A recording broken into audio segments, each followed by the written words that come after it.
guys. Many of us are worried about the economy right now and what it's going to look like in the future. So I decided that today's lesson, we're going to focus on three things. We're going to focus on the stock market, talk about the difference between stocks and bonds. We're going to talk about simple versus compound interest, and we're going to talk about 401ks.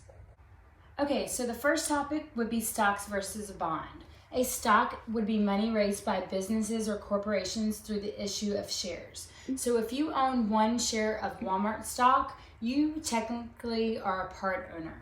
There's two types. There's public versus private. So all the ones that are on the exchanges would be public. Anybody can buy them. Apple, Netflix. But then you have companies that are private, they're family owned or whatever, and they don't want to sell shares of stock to you and I, so they do it within their organization. So a bond would be a loan made by an investor. Okay, an investor wants to make money, but they're not able to buy a share, be part owners, so they would buy a bond so they could lend money to the corporation or the government.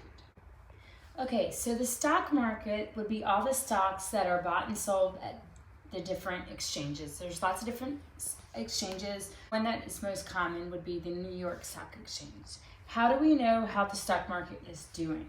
Well, we look at the various indexes. So the two most famous ones, or two of some of the most famous, would be S&P 500, which is made up of the largest 500 publicly traded companies, or the Dow Jones Industrial Average, which would be made up of 30 companies to represent different industries. They're calculated differently. For the S&P 500, you look at the market cap, which is the monetary value of a company.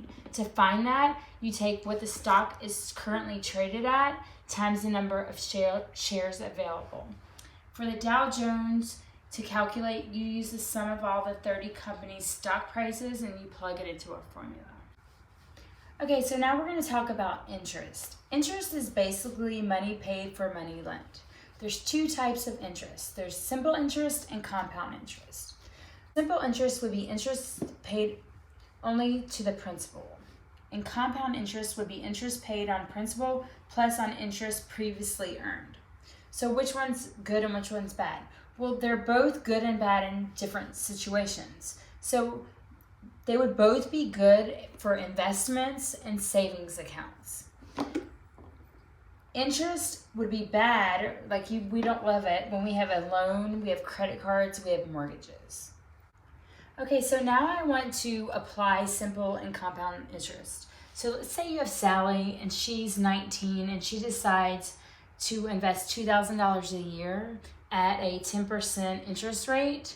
She's going to earn every year that she invests an additional $2,000, it's just going to be 200, 200, 200 because it's 2,000 times 0.10. So at the end of 8 years, she will have earned $16,000 in her $2,000 investments, and then the interest rate would be $1,600 with a total of $17,600. In contrast, if you look at compound interest, I'm going to give two situations where you have Sally and John. So remember, compound interest is interest paid on the principal plus on interest previously earned. This was just on the principal. That's why it was only $17,600. That's why after all these years, 8 years, it was $1,600 was earned. If you look at Sally and John, they have two different strategies. When they're 19, Sally decides she's gonna invest $2,000, but she's going to only do it for 8 years. At 8 years, she's going to stop and just not invest any more money. John, on the other hand, decides I'm 19, I'm 20, I just got a job, I have money, I don't want to invest money, I'm going to wait. I'm going to wait till I have more money. So Sally's going to end up investing $16,000 and John's going to invest $78,000. And it's interesting to see who ends up at age 65 with more money. Because of compound interest, you take the $2,000 times 10%, you get $200. Well, then you take $2,200 plus the $2,000 that she adds times 10%, and you get $4,620. Then you take $4,620 plus another $2,000 that she adds times 10%, and then you're at $7,282. John doesn't invest, but then he starts big time, like, well, not big time, but 2,000, 27, 28, 29, 30 every year until he's 65, which is going to be 78,000. Who ends up with more money? Ironically, Sally ends up with $1.9 million off of a $16,000 investment, and John, he invested $78,000, ends up with $883,000. It's because it's all about time. If you get in early, you start earning. But if you wait, the longer you wait, it's because of compounding. So tell your college kids, high school kids, when you graduate from college and get your first job, you need to maximize your investments, and you need to start investing early, because the earlier that you start, the more wealth you're going to gain. Okay, so let's finally talk about 401ks, which would be a qualified retirement plan. What should I do right now when we're in the midst of an economic crisis? Economists say hold off, don't touch it. Like, don't stop contributing. Don't do anything if you can, because here's the deal.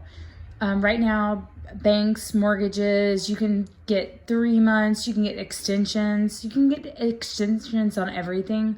Please try not to touch your 401k. Increase your cash. Right now, we need to all be increasing our cash reserves. That's our number one priority. And then finally, always maximize if possible. Most companies, or a lot of companies, match your 401k. So if you contribute 3%, they contribute 3%. If you can do that, always do that to the fullest, because it's free money. And finally, my recommendations for the book. I recommend Upstream, The Quest to Solve Problems Before They Happen. It's a great book. TV show, I love Greed on CNBC. If you can get that, it's awesome. Movie, it's not economics. I couldn't find another one, but I'm obsessed with Homeland on Showtime. If you have never watched it, it's probably my favorite TV show of all time. And then finally, I've decided that I'm going to start trying to promote some businesses. And my pick for this week is HEB, because they have been planning for this pandemic, and they have been awesome and generous. So thank you so much for watching this very, very long video.